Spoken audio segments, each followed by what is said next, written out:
In today's video, we're going to replace the end on this extension cord. What's up guys, it's Josh from the Wander Lounge Bus. Now it's been a little while since we've done a video on this channel. I've been kind of busy with some of my other channels.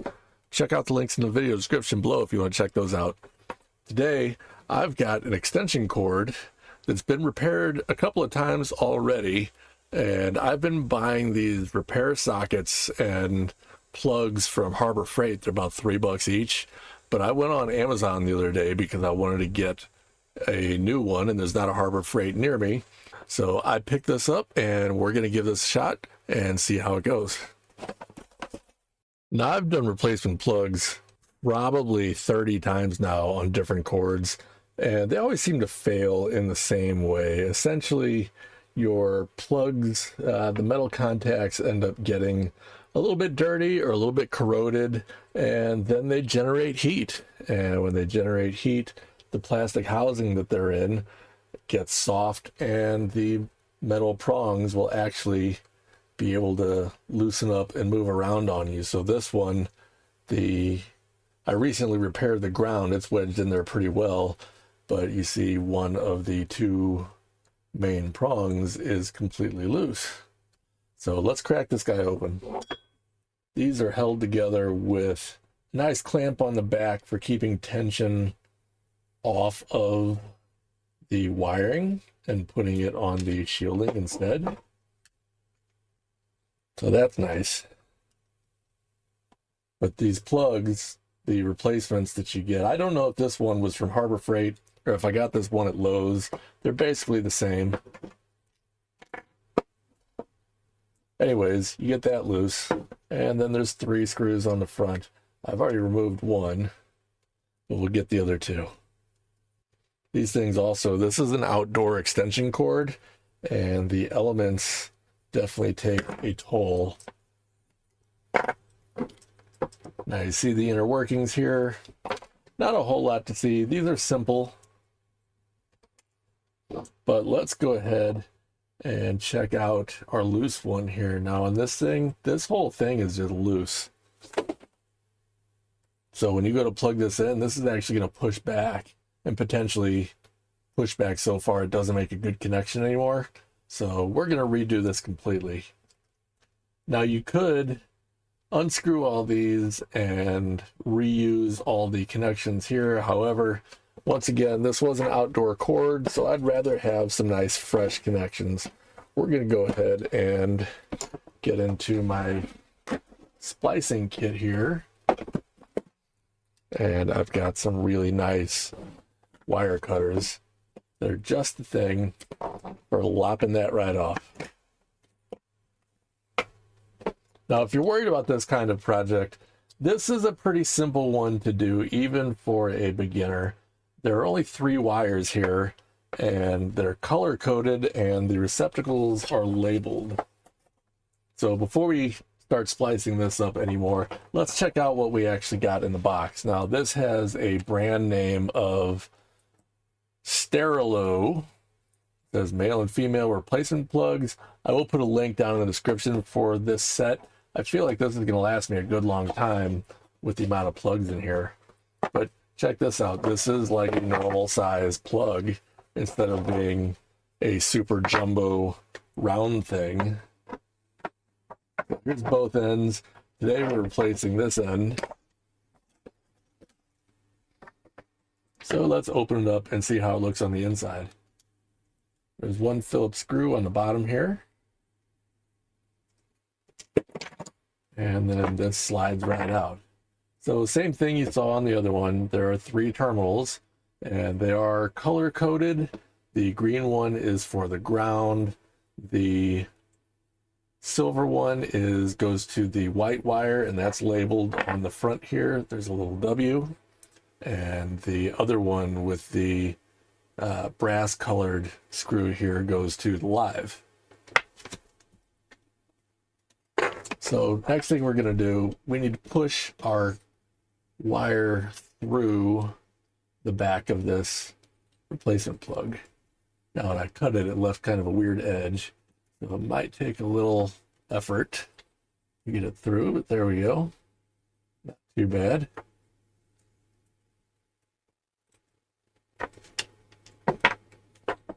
And next thing we're going to do is remove a little bit of the shielding here. And you don't want to cut too deep into this. You don't want to cut deep enough that you actually get into the wire. So we're using very little pressure, and mostly we're just rotating it around the razor blade. All right, so we have the shielding removed, and I'm going to use my fancy wire strippers to automatically strip these down.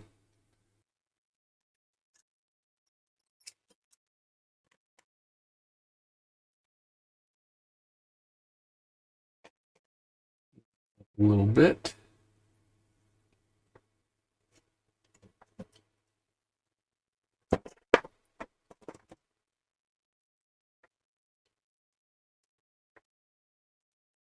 Now, of course, this extension cord is not plugged into anything on the other end.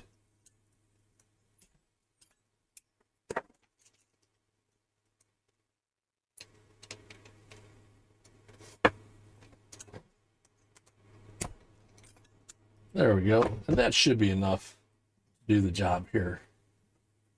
So we're going to go ahead and loosen up the connectors.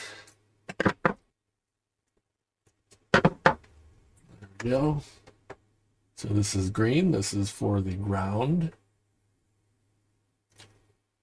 And we just put the wire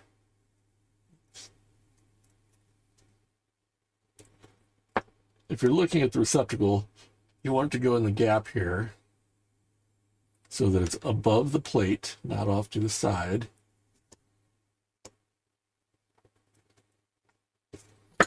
And then we screw it into place.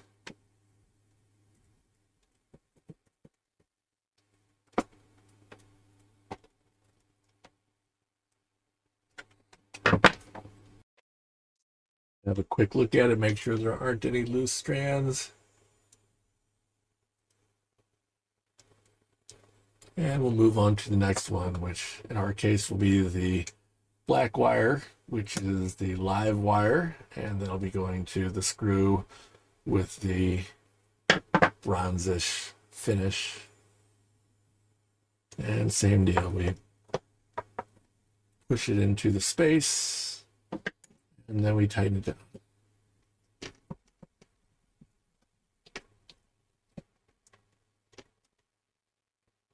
You do want a fair amount of pressure on here, but you don't want like tool levels of pressure. Don't use an impact or something on these. Just use a hand screwdriver. Now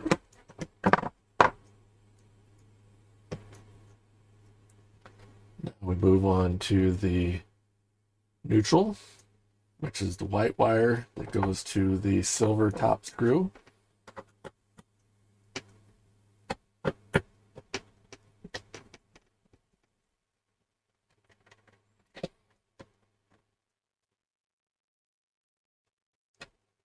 All right, and let's have a nice look at that.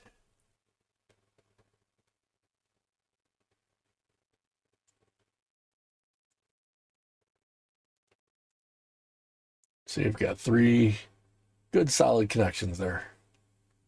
The next step then is to push the outer housing back into place. And it should snug in real nice. Then replace the screw that goes in the bottom here.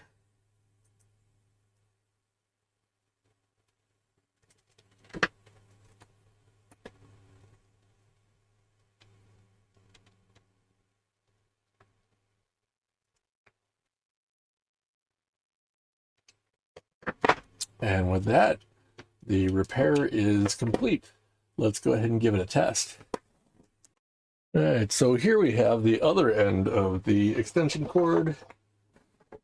And we're going to check 2 things here. We're going to make sure that our wires connect through and also that they don't have any short circuiting going on within them. So we'll just grab our multimeter and put this onto ohms to do a continuity test. First thing we'll do is make sure we don't have any shorts. So if I connect any pin to any other pin, I should get no connection.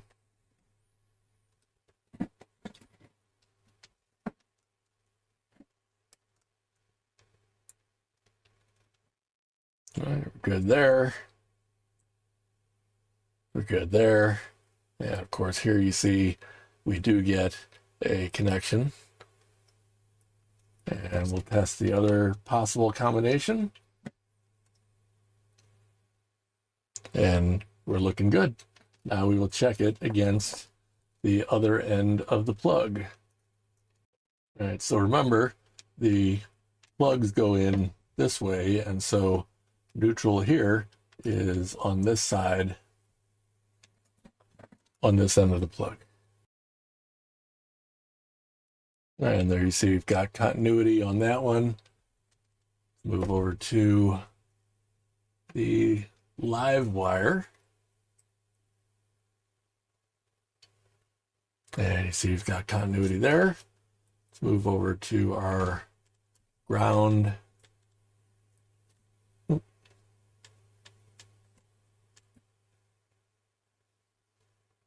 And we've got continuity there.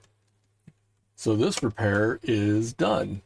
Now I do notice that this end is looking a little worse for wear, so I'll be repairing this pretty soon too. And it'll be basically the same process as what we just did.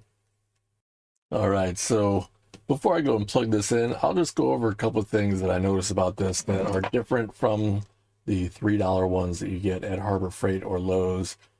First thing you notice is modern outlets have two different size plugs where it would prevent you if this ground were somehow removed. And I know a lot of people cut them off or they break off or whatever.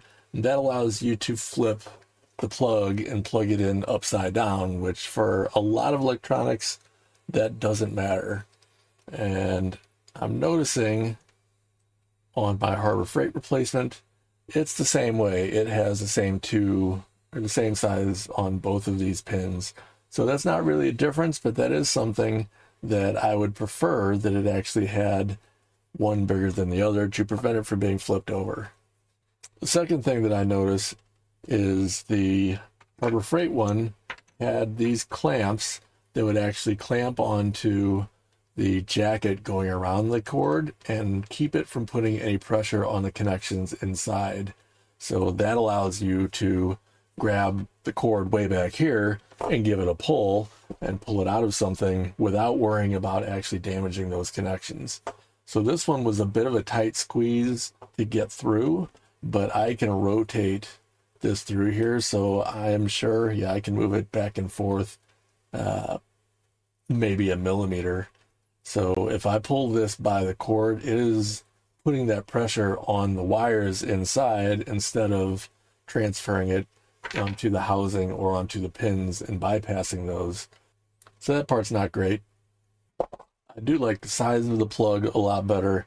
I like the shape of the plug a lot better. This is going to be a lot more compatible with things where the big round ones that you get from the Harbor Freight or hardware store replacements can kind of get you into a bind sometimes. They don't like to fit into a single outlet next to another device. All right, so we are all done with this. What do you think? 18 bucks for 5 pairs? That's not so bad. If you were to buy these individually at Harbor Freight or Lowe's, they would cost you at least 30 bucks. I'll be keeping an eye on these to see how long they last. I would say I'm getting about a year of regular use out of the replacements I was getting elsewhere. So if these do that much or better, that would be an improvement. Anyways, that's going to wrap it up for this video. Make sure and check the video description. I've got some great stuff down there, including the links to these receptacles and plugs. And I hope you will give me a thumbs up on this video. Consider subscribing to the channel, and I hope to see you in the next one. Take care, everybody.